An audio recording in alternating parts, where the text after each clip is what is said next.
Assalamualaikum, hai semua, apa kabarnya hari ini? Semoga kita semua diberikan kesehatan dan keberkahan. Hari ini ibu mau pindah tanam bibit kacang kecipir. Di Sumatera dikenal sebagai kacang botol atau kacang belimbing. Kalau di Palembang kacang embing. Kalau di Sunda jaat. Nah, kalau orang bule bilang winch bean. Mungkin karena bentuk buahnya yang ada sayapnya kali ya. Di tempat ibu, kecipir umumnya ditanam untuk diambil buahnya yang masih muda untuk dijadikan lalap, pecel, urap, atau dicampurkan ke dalam sayur. Biji-bijinya yang tua dapat dimakan sebagai kacang-kacangan setelah disangrai terlebih dahulu. Biji kecipir juga dapat diolah menjadi berbagai hidangan, diolah menjadi minyak, tepung, percampuran kopi, susu, atau tempe. Daunnya berkhasiat obat, bahkan ekstra daun kecipir pada masa lalu digunakan untuk mengobati mata yang bengkak dan sakit telinga. Daun kecipir yang diremas dan dicampur adas pulasari digunakan sebagai obat bisul. Masyarakat Arab, Pakistan, dan Cina biasa mencampurkan kecipir dalam obat-obatan mereka. Biji dan daun mengandung flavonoid, saponin, dan tanin. Kecipir tergolong tumbuhan penutup tanah dan pupuk hijau efektif karena pertumbuhannya sangat cepat dan termasuk sebagai pengikat nitrogen dari udara yang paling baik. Wah, seperti tanaman ajaib ya kecipir ini. Nah, yang ibu tanam tadi itu adalah kecipir ungu. Ukuran buah tuanya lumayan besar dan panjang. Jadi, ada beberapa tanaman yang ibu sudah mulai mandiri benih. Di sini ada juga berbagai bibit yang lain juga, mulai tumbuh dan sudah muncul beberapa daun sejatinya. Ada bawang batak atau lokio juga, baru ibu tanam kira-kira 1 minggu yang lalu. Ibu tanam dari bibit umbi dengan beberapa helai daun muda yang agak layu.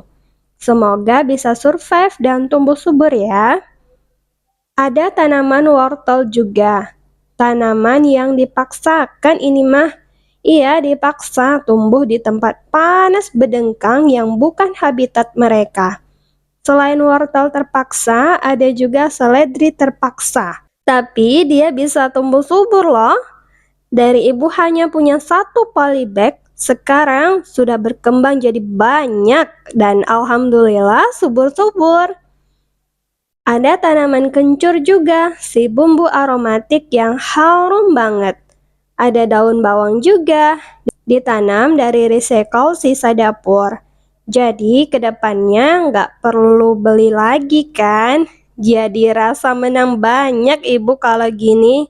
Nah, untuk daun seledri ini kalau mau panen ibu hanya potek-potekin daunnya jadi bisa tetap tumbuh terus.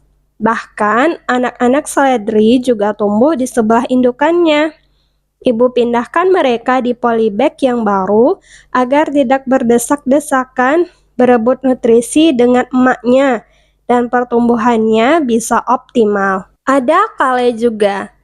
Ada 2 jenis kale yang ibu punya. Yang daunnya lebar dengan batang dan tulang daun berwarna keungu-unguan itu namanya kale red Russian. Sementara yang daunnya keriting itu jenis kale Carly. Ada sayur kangkung juga. Ada 2 jenis kangkung. Yang daunnya lancip dan runcing itu kangkung serimpi. Dan satu lagi kangkung daun lebar. Kemudian ada labu madu juga. Ditanam dengan sistem para-para. Memudahkan ibu untuk perawatannya.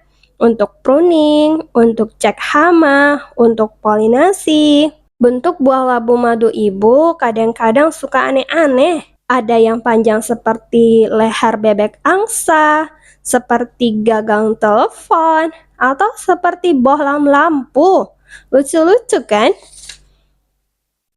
Nah, yang ini namanya labu air atau labu sayur. Buahnya besar-besar, bahkan ada yang sampai sebesar anak bayi loh. Berwarna hijau panjang dengan kulit buah mulus. Daunnya lebar dan ada aroma yang khas gitu. Agak bau-bau gitu. Mungkin itu salah satu sistem pertahanan labu air untuk mengusir serangga pemakan daun kali ya. Ada tanaman yang merah-merah juga. Ini bunga rosella. Sangat mudah tumbuh di kebun ibu karena rosella sangat suka tumbuh di daerah panas dengan full sun.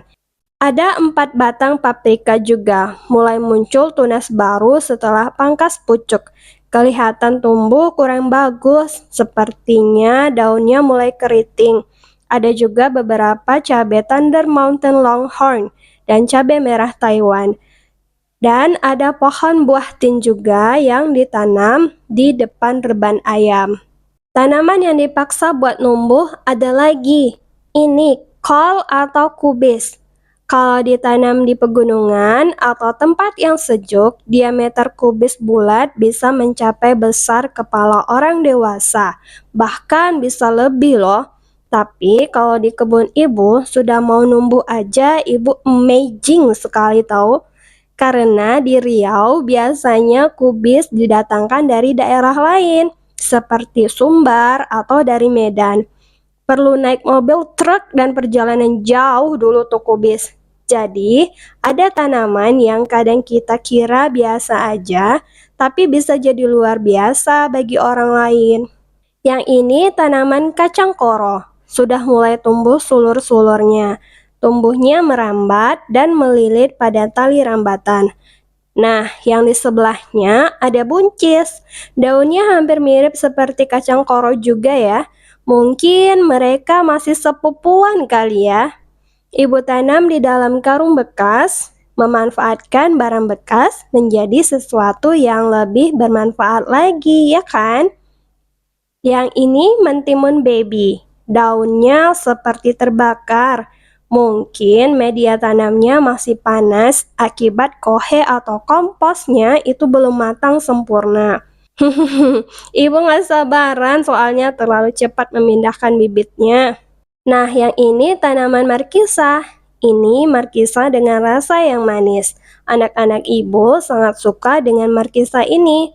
Ukuran buahnya tidak terlalu besar, daunnya rimbun, menjalar di garden kitchen ibu, seperti dekorasi hidup ya.